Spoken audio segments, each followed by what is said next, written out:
Equitable Life Assurance Society presents This Is Your FBI.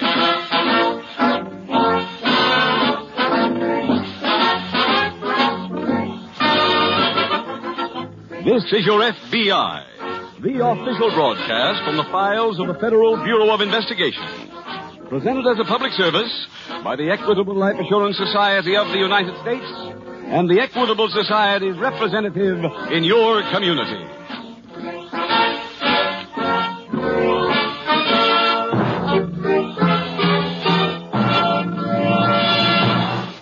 A-H-O. A-H-O. In a few minutes, two Equitable Society policyholders will tell you how AHO saved them from a mortgage foreclosure. A-H-O means Assured Home Ownership. It's the name of a home-saving plan offered by the Equitable Life Assurance Society. It combines a low-cost first mortgage with life insurance protection. So listen carefully to the Equitable Society's middle commercial. You'll get full information on this ideal plan for homeowners offered by the Equitable Life Assurance Society of the United States.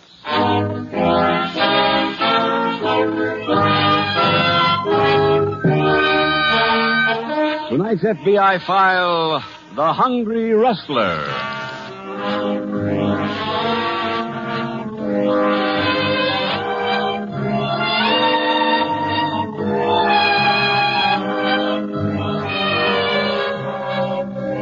One of the first axioms a child learns in school is that honesty is the best policy. It is unfortunate that as those children grow older, they become more cynical and begin to doubt the inherent truth behind the maxim. The proof of that is contained in the figures gathered by the Federal Bureau of Investigation. Figures which showed that the people of the nation were swindled out of millions upon millions of dollars last year by confidence men of every description. It is a saying among those confidence men that you cannot swindle an honest man. That has been found to be true because every swindle is predicated on one thing, one buildup, which is that the ultimate victim is led to believe that he is getting something for nothing. Your FBI, therefore, offers one piece of advice. Advice which can well be used as a yardstick. If you are approached and asked to make an investment on which you will receive a tremendous return without any labor on your part, examine it carefully. And through your examination, remember one important thing. In return for nothing, you get nothing.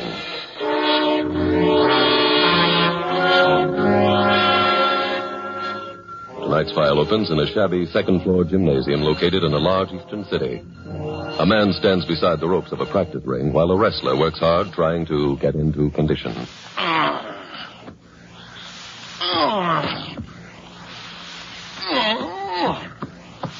How's them points, Professor? Oh, not so good, Carl. Do it the way I told you, boy. From the diaphragm, It ain't easy.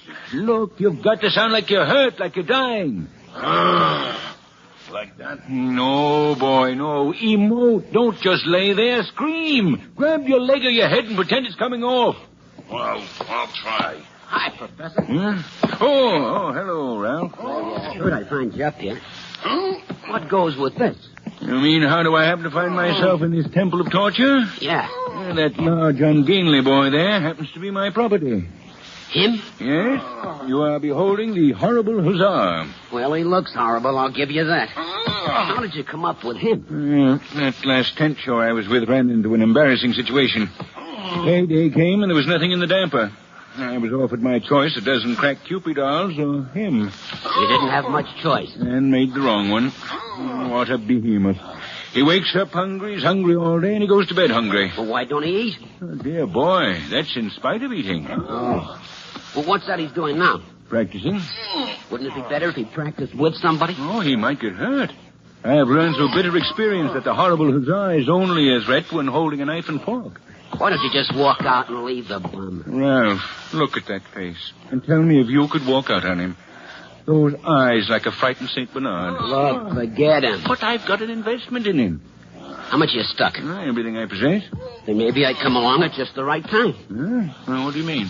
I come here because I got a proposition for you. Financial? Yeah. You remember Al Adams? Oh, vaguely. I'm working with him. At what? We got a touch. We got $9,000 apiece from it on our last job. Well, You, interested? Well, that depends on the proposition. Well, Al can give it to you better than me. Well, why don't you come along with me and see him? Well, right now? Yeah. Well, that was excellent, my boy. Excellent. Look, I have to make a business call. I'll be back presently. Keep practicing, boy. Try to make all your screams like that last one. Well, that would be kind of hard, Professor. Why? Well, that time I bit myself.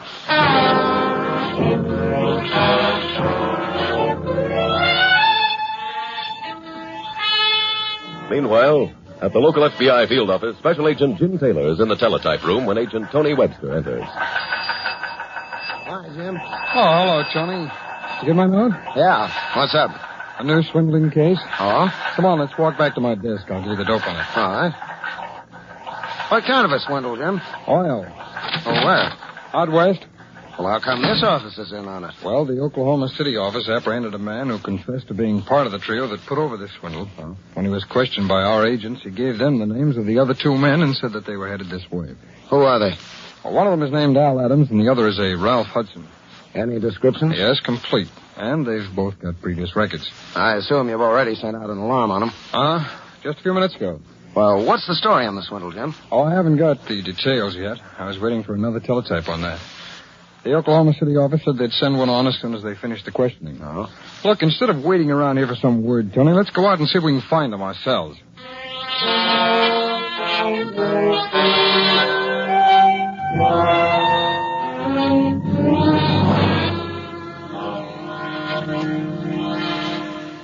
Ralph, get the professor a chair. Okay, Al. Have a drink, Professor? I never imbibe before discussing any financial matters. That's a good idea. Here you are, Professor. A nice, comfortable one. Yeah, there you go. Thanks. Yeah. Ralph told me you had a proposition that might prove mutually advantageous. That's right. How much did you tell him about the deal, Ralph? Not a thing. Well, then, let me give it to him quick. Professor, you pose as a professor. Pose? I'm sorry. You go to a small town upstate and visit the local library.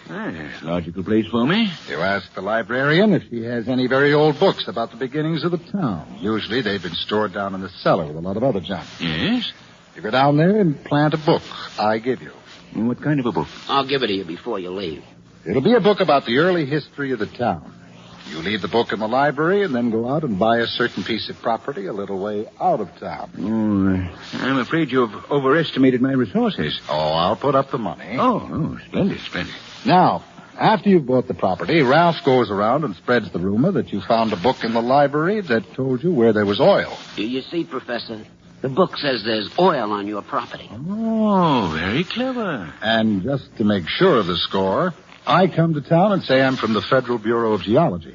But I've heard about the oil and I want to check. I check and I say it's there.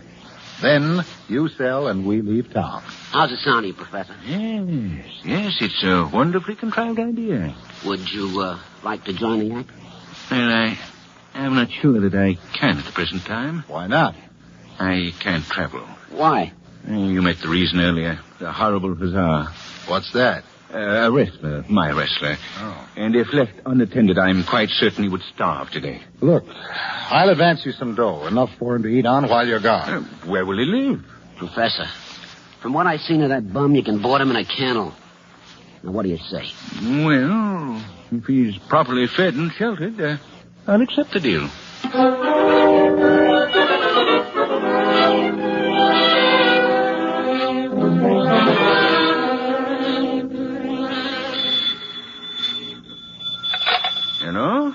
Hello, Professor. Al Adams. Mr. Adams of the Federal Bureau of Geology? Forget that. I'm alone. Oh. How's it going out there? Oh, even better than you hoped. My telephone hasn't stopped ringing all day. Sounds like Ralph did a good job planting the rumor. Yes, indeed, yes. What did your customers want? Oh, some of them said they wanted to buy the house. Some of them said they wanted to buy the land. But no mention of oil. Not one. It's rather disheartening, Al. What? The dishonesty of the average citizen. Just proves the old theory. Legitimate people can't be trusted. Yeah. Well, when does this enterprise reach a monetary basis? How many suckers would you say have called? Oh, I guess about 50. Tomorrow, you can accept deposits from all of them.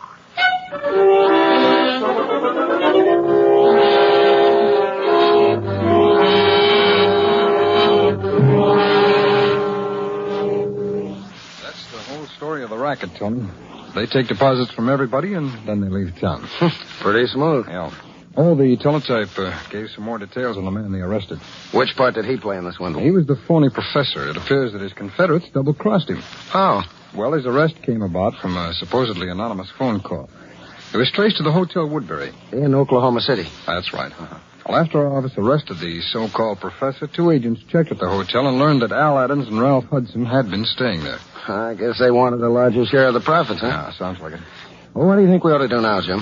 Well, my guess is that if the 2 of them came this far, they're probably here to work. That's logical. Now, on the previous job, they set up the swindle in a little town outside of Oklahoma City. Mm-hmm.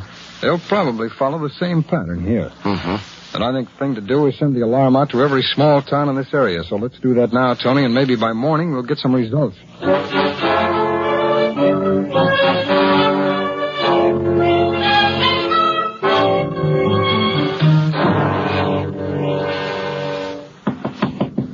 Come in. Hello, Professor. Carl, That's right. what are you doing here? Well, think you're going to ask me to come in? All right, come ahead. How did you know where to find me? Well, I went to where you used to live. They didn't know where I went. Oh, yes, they did. How? Well, you sent a package there to yourself, remember? Yes? Well, you put this address on a package. Oh, good heavens. I double-crossed myself. Well, ain't you glad to see me? No. I'm glad to see you. Stop looking at me through those shaggy eyes. I missed you. No, that's very touching. Is that why you came here? No, I was hungry. Well, I can't do anything for you. I'm in the middle of a very important business transaction. But I ain't had all day. I can't help it. You'll have to go back home, Carl. Well, I can't until I tell you. Tell me what? What I come here for. I already know you're hungry. Well, I got something else to tell you. It's more important even than being hungry. More important? Well, yes, I want to hear. Sit down, oh faithful one, and tell me your tale.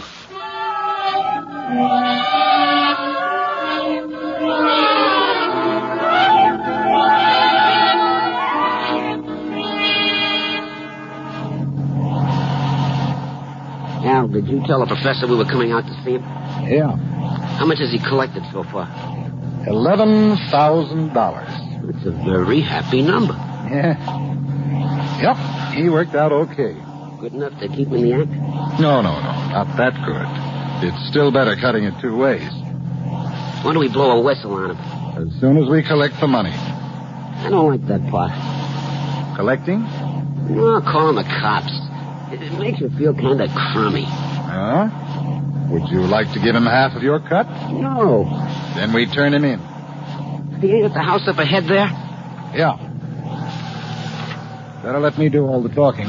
What for? Then we'll be sure to get that 11,000. Come on. I'm staying here. Oh, stop sulking. You can talk, too. Come on. We should have brought a bag. What for? To carry the money. Oh, that's the least of our problems.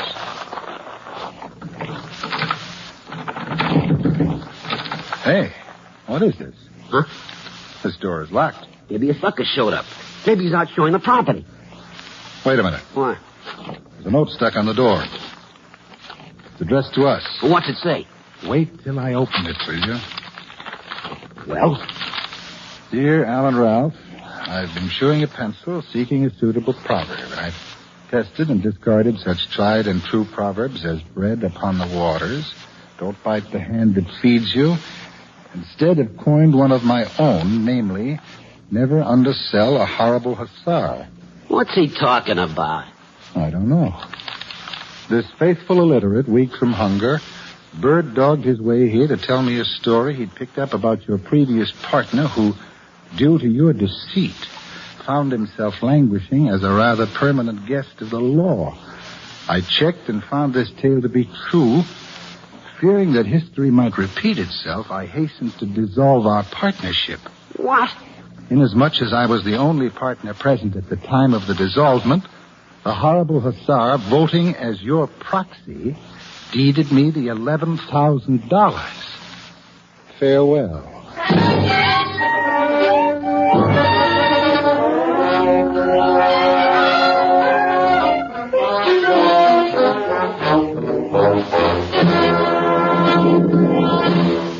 We will return in just a moment to tonight's file, which shows how your FBI protects American citizens and American homes. Now, a word about another type of home protection. A typical case from the files of the Equitable Life Assurance Society. Let's hear what Mr. and Mrs. Harry Freeman have to say about it in their own words. Last winter, my employer went out of business, and I started to pound the pavements looking for a new job. Things were a little slow then in my line, and it took me almost 3 months to get located. In the end, we didn't know where the money to meet our mortgage payments was coming from. I was worried sick. And then suddenly I remembered that my mortgage was different. It was an assured home ownership plan. And I'd forgotten all about my cash fund that had been building up for years. That cash fund was more than enough to meet the payments. That cash fund is one of many security features in the Equitable Society's Assured Home Ownership Plan, in which a low-cost first mortgage is integrated with life insurance protection. Thanks to this insurance element, a growing cash fund is created, which can be used, as Mr. Freeman just explained, whenever sickness or unemployment threaten home ownership. And don't forget, that cash fund can also be used to pay off the mortgage way ahead of schedule. Right. By using this fund, many 20-year mortgages have been paid off in about 15 years. Furthermore, under the Assured Home Ownership Plan, if the owner dies, the Equitable Society not only cancels the mortgage, but also returns to the widow every dollar her husband had paid to reduce the principal. Finally, during its life, the mortgage draws interest at only 4%, and there's a liberal allowance to cover title search, lawyer's fees, and other closing costs. So for many reasons, a man may consider himself lucky if his health, age, income, and the location of his home enable him to qualify for an Equitable Assured Home Ownership Plan. For full information, see your Equitable Society representative, or write care of this station to the Equitable Society. That's EQUITABLE. The Equitable Life Assurance Society of the United States.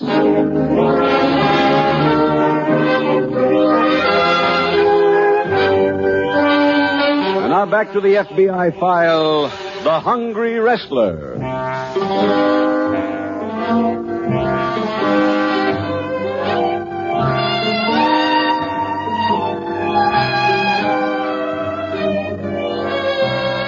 Tonight's case from the files of your FBI is illustrative of 3 important facts about crime with which you, the decent citizen, should be familiar.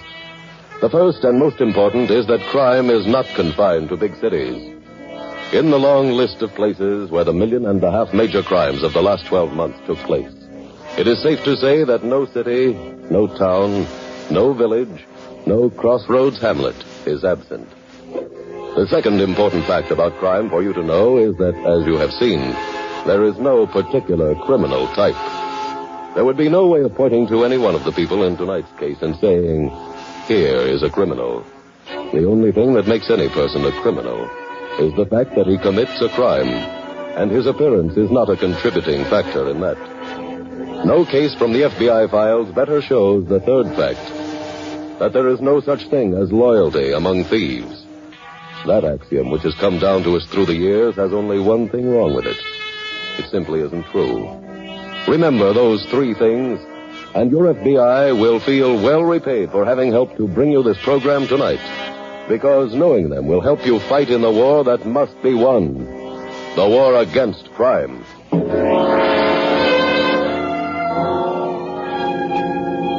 Tonight's file continues at the FBI field office. Hey, Tony, what are you doing here? Huh? Oh, I heard you had a touch of flu and had gone home. Well, I do feel kind of rocky, Jim, but I wanted to check with you before I left. Anything come in on that alarm? Yeah, I got a call a little while ago from the chief of police up at Old Medford. You caught the swindlers for us? No, not quite, but they've been there. And worked the record. Yeah, they left shortly before he got our alarm last night. Chief up there investigated every possible angle, but he couldn't find any trace of them. Did he have any idea of who they used as a third man this time? Well, all he could find out so far is that the man posed as a professor. The chief's interviewing people who saw him now so he can get us a good description. I wonder if Adams and Hudson double-crossed this professor, too. Well, from what the chief at Old Medford could learn, the professor double-crossed them. He said that a customer came to the swindler's house last night and found Adams and Hudson yelling about being clipped by the professor. He also heard Adams say he won't get away with it. Didn't the customer suspect anything when he heard that? Well, not immediately. He called the police this morning, however, and that's how the swindle was discovered. Well, what should we do now, Jim? Well, you're going to take care of that flu and go home and go to bed. I'll follow through with the chief of police up at Old Medford.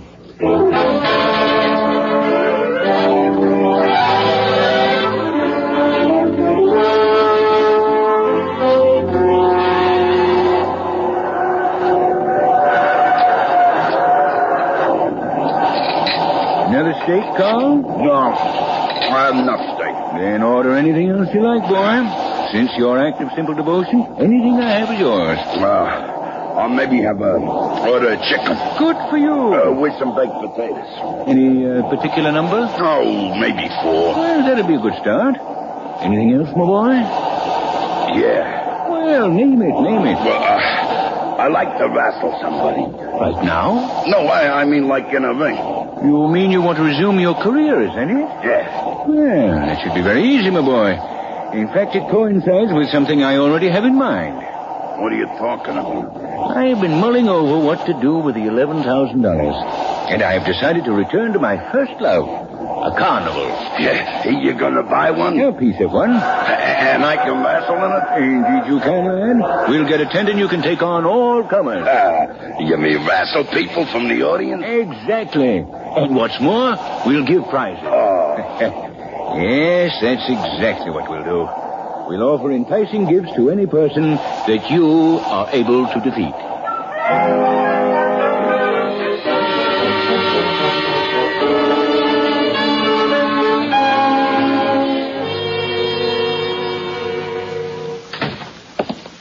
Ralph, did you make those calls? Yeah. Any word? No, the Jims have seen the professor for a month. How about that wrestler of his? He ain't been around either.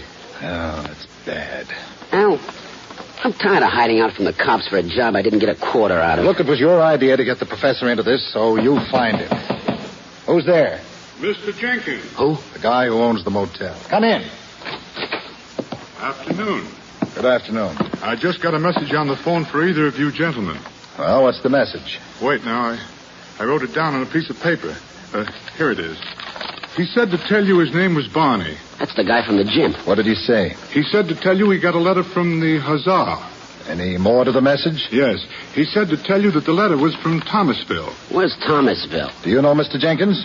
Oh, about 60 miles north of here. Mr. Jenkins, how soon can you have our bill ready? In 5 minutes. Good. Ralph, start packing. We're getting out of here.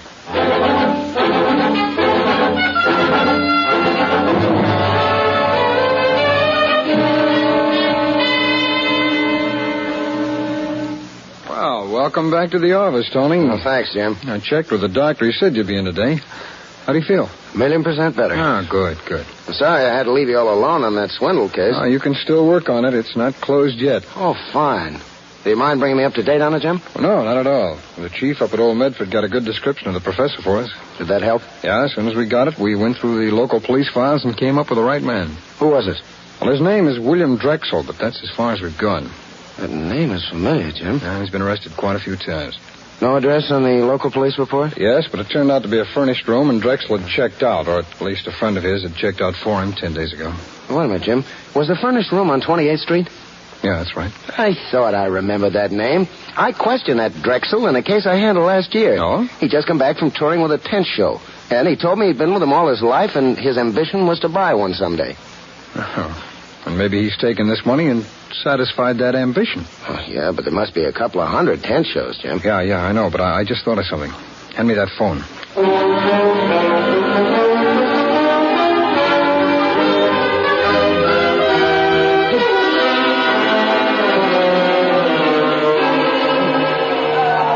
And now, ladies and gentlemen, on the inside, come in and see the horrible hussar, that monster of the Midway.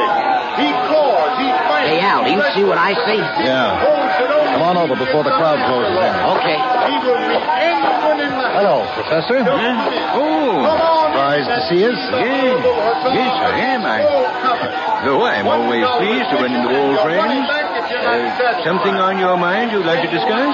Get a load of him. Well, perhaps it would be better if we all step back into my tent, right through here. Okay. You lead the way, Professor.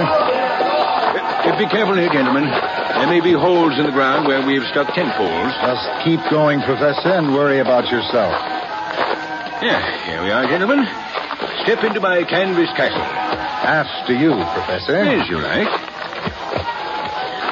Now, Mr. Adams, exactly what was it you cared to discuss? Perhaps another business venture? No, not a new one. The one we just finished. Oh, I'm sorry, that's past. And it does no good to reminisce.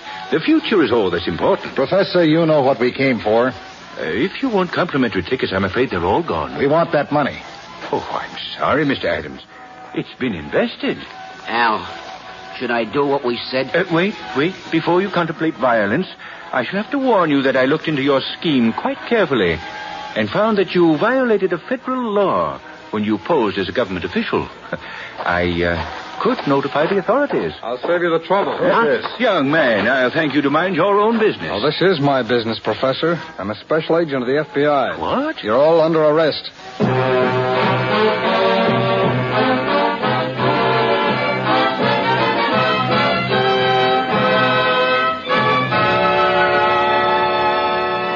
Al Adams, Ralph Hudson, and William Drexel, alias the Professor, were given 10-year sentences for violation of the National Stolen Property Act.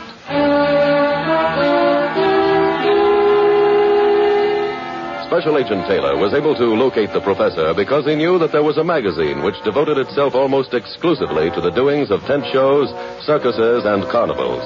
A long-distance phone call to that publication brought him the information that William Drexel had purchased a half interest in the Sunflower Carnival. He was also able to get the route of the carnival, and a quick plane trip brought about not only the apprehension of the Professor, but also, as you have seen, of the other two criminals. And so, two special agents of your FBI, combining their knowledge, were able to close another file. Besides knowledge, which is always the most formidable weapon in their arsenal, these special agents also were helped by the close cooperation they received from a local police department, by observing citizens who were able to furnish an accurate description, and lastly, by their perseverance in continuing to work day after day, even when their efforts appear to be producing nothing. All of those things put together are what led to the desired result in tonight's case, to the defeat of the criminal.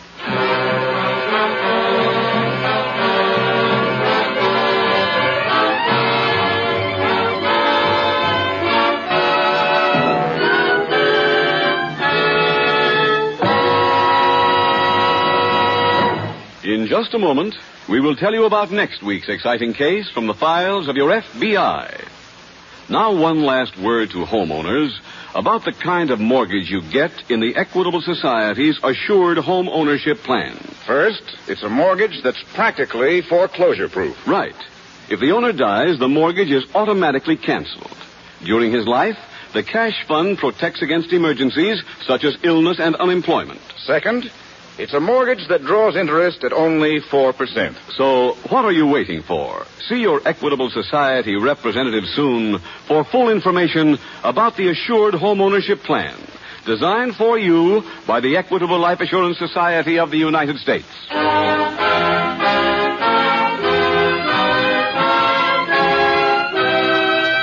Next week, we will dramatize another case from the files of the Federal Bureau of Investigation. A story of big city crime and corruption. Its subject, homicide. Its title, The Runaway Corpse. The incidents used in tonight's Equitable Life Assurance Society's broadcast are adapted from the files of the Federal Bureau of Investigation. However, all names used are fictitious, and any similarity thereof to the names of persons living or dead is accidental. Tonight, the music was composed and conducted by Frederick Steiner. The author was Jerry D. Lewis. Your narrator was William Woodson, and Special Agent Taylor was played by Stacy Harris. Others in the cast were Tom Brown, Ted DeCorsia, Bill Hallop, Bill Johnstone, Joe Vitale, and Roland Winters. This Is Your FBI is a Jerry Devine production. This is Larry Keating speaking for the Equitable Life Assurance Society of the United States and the Equitable Society's representative in your community, and inviting you to tune in again next week at this same time when the Equitable Life Assurance Society will bring you another thrilling story from the files of the Federal Bureau of Investigation, The Runaway Corpse, on This Is Your FBI. This is ABC, the American Broadcasting Company.